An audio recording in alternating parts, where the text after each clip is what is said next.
lo que voy a leer.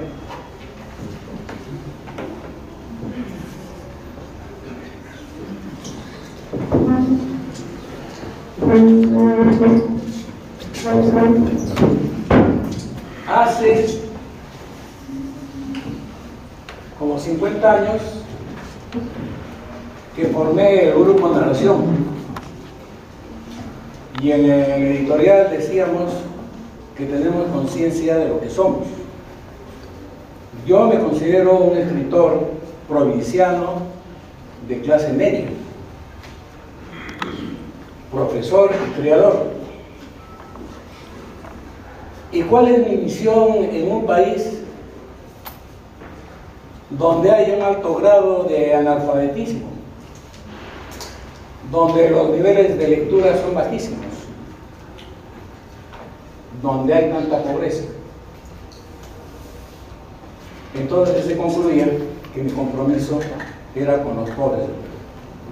Pero han pasado más de 50 años y esta situación no ha cambiado, sino ha empeorado. Si hace 50 años teníamos analfabetos funcionales, ahora tenemos analfabetos cibernéticos.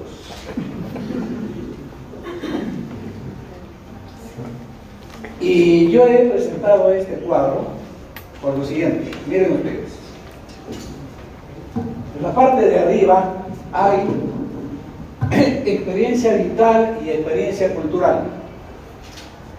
La experiencia cultural es lo que leemos, lo que conocemos.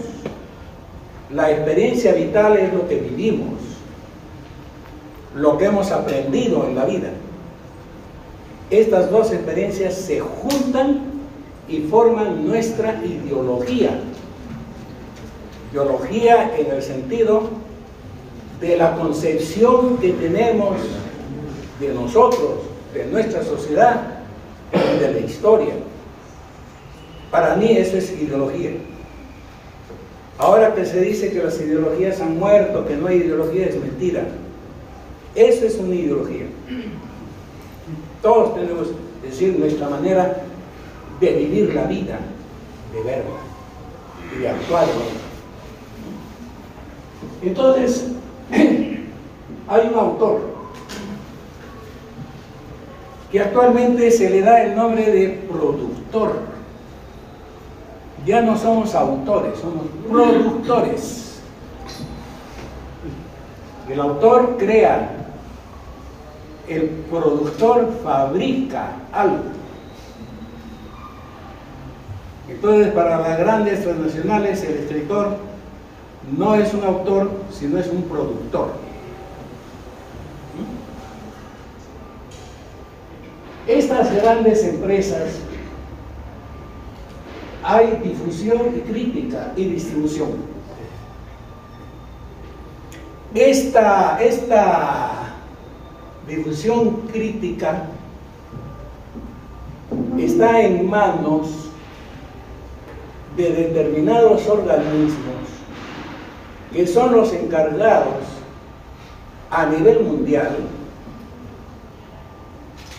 de dar una línea política ideológica del neoliberalismo y del gran imperio. Por eso en este momento hay los oligopolios de las editoriales. Compran las editoriales de los países, compran los periódicos, compran los canales de televisión. Entonces, la difusión y la crítica está en relación directa con esos medios de comunicación. Por eso vemos productores, publican un libro y todos los días los vemos en la televisión que están hablando de eso, de lo que ha producido. Es un producto, como si fuera una pasta dentífrica. Porque el escritor ha llegado pues a ser un productor, y ese producto hay que difundirlo y hay que decir que es bueno.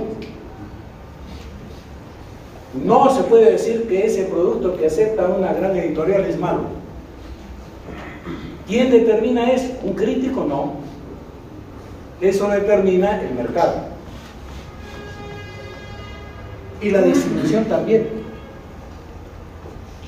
Entonces yo me encuentro con escritores que dicen de izquierda y ponen en las librerías lujosas sus libros a 70 o 80 soles. Entonces yo me pregunto, en un país de tanta pobreza, con una clase media tan terrible, entonces ese escritor, ¿para quién escribe? Para los que tienen plata y pueden sacar del bolsillo 70 o 80 soles. Es decir, el 10% de un sueldo mínimo. Muy bien. Y viene el mercado, que tiene que colocar ese producto a base de la difusión crítica y la distribución, porque tiene que ganar plata. Y al productor le dan un porcentaje de la ganancia.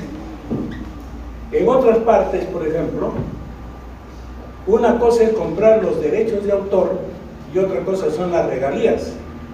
Acá no se estafa, porque vendemos los derechos de autor y dice, están en las regalías. Y la empresa puede manejar nuestra obra lo que le da la gana. Muy bien. Entonces, ¿qué pasa?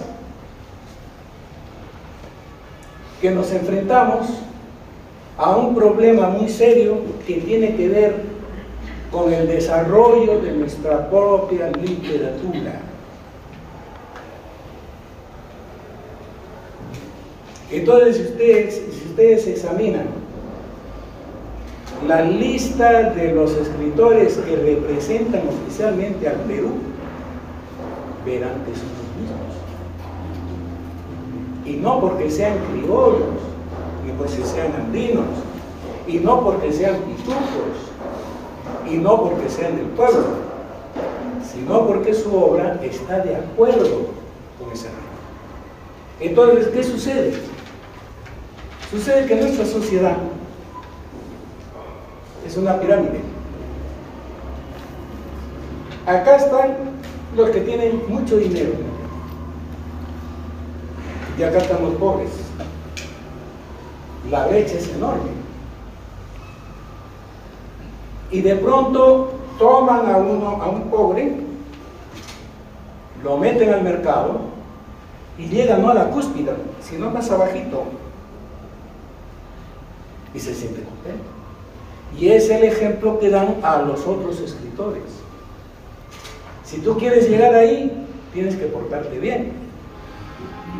Entonces ahora todas estas literaturas que se está produciendo son problemas familiares, problemas del padre, de la hija, son problemas psicológicos, ya se olvidaron de la violencia, ahora hay que hacer novelas policiales, de suspenso, que es lo que esos señores han manejado el mercado. El mercado exige eso y es una gran ganancia. Acá un escritor, me dicen, por ejemplo, una de mis novelas llega a España y en una escaparate se vende a 40 euros. Gran negocio. Y lo sacan al extranjero. Y entonces concurren a las ferias de Franco, a otras ferias que necesitan mucho dinero para movilizarse. Entonces yo quiero llamar la atención a los escritores y a los lectores que recuperen su calidad de creadores y que no sean productores, y a ustedes que no sean consumidores sino lectores, ¿no? Y como no te digo que lea algo que tiene que ver con esto, muy corto, voy a leer muy corto, ya lo leí en el homenaje que me hicieron, pero esto tiene que ver con todo lo que acabo de decir.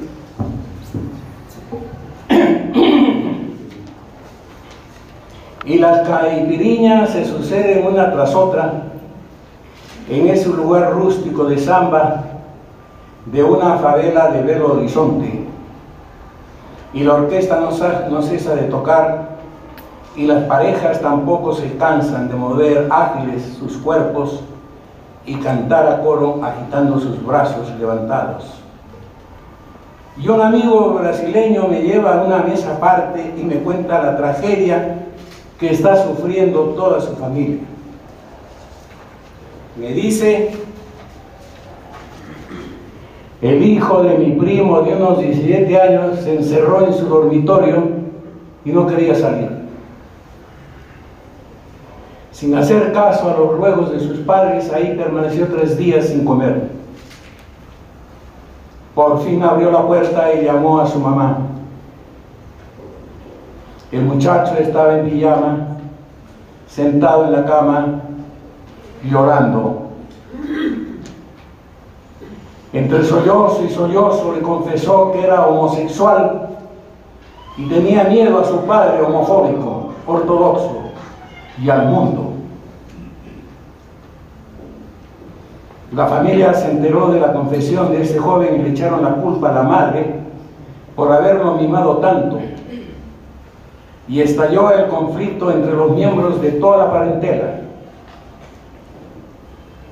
Un escritor que había escuchado me dijo: Osvaldo, ahí tienes un buen tema para que escribas un cuento o una novela.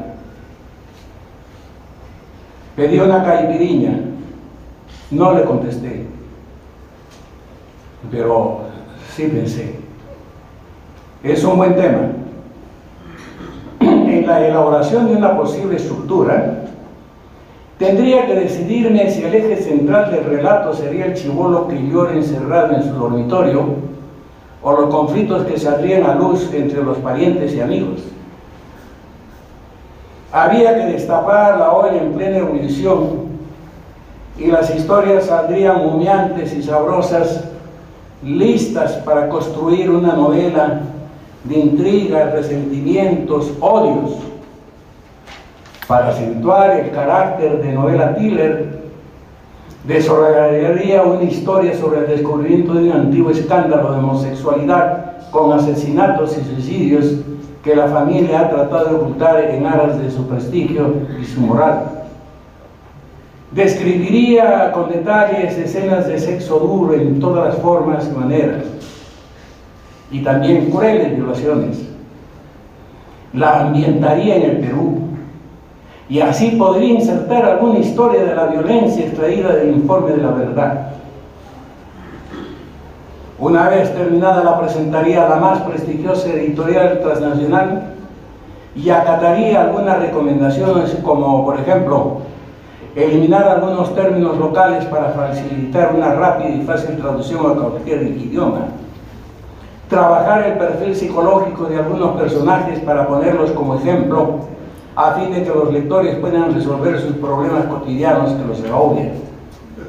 Desarrollar historias relacionadas con el matrimonio homosexual. Si la aceptan, me prepararía para una larga e intensa labor de entrevistas por todos los medios de comunicaciones, claro, programadas por los departamentos de publicidad e imagen de las transnacionales. En mi casa tendría ya listas las maletas para concurrir a las ferias internacionales de libro y colocaría mi retrato en la galería de ilustres escritores peruanos como Valdelomar, Ciro Alegría, Martín Adán, Arteaga, Vallejo, Vargas Llosa, en fin. Firmaría un contrato para publicar cada año una novela.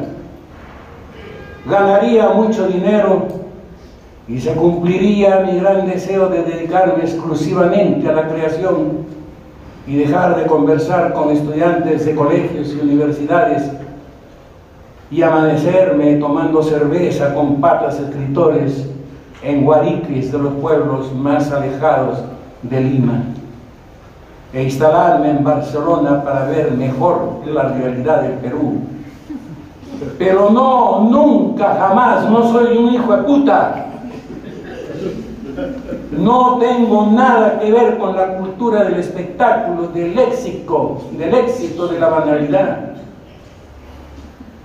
Toda mi creación narrativa, anarquía, estética y orgía de sensaciones siempre ha estado dirigida a los pobres de mi patria y a esos chibolos que lloran encerrados en su dormitorio, para decirles: ustedes no están solos en el mundo, porque algún día encontrarán un corazón a la altura de su inocencia. Gracias.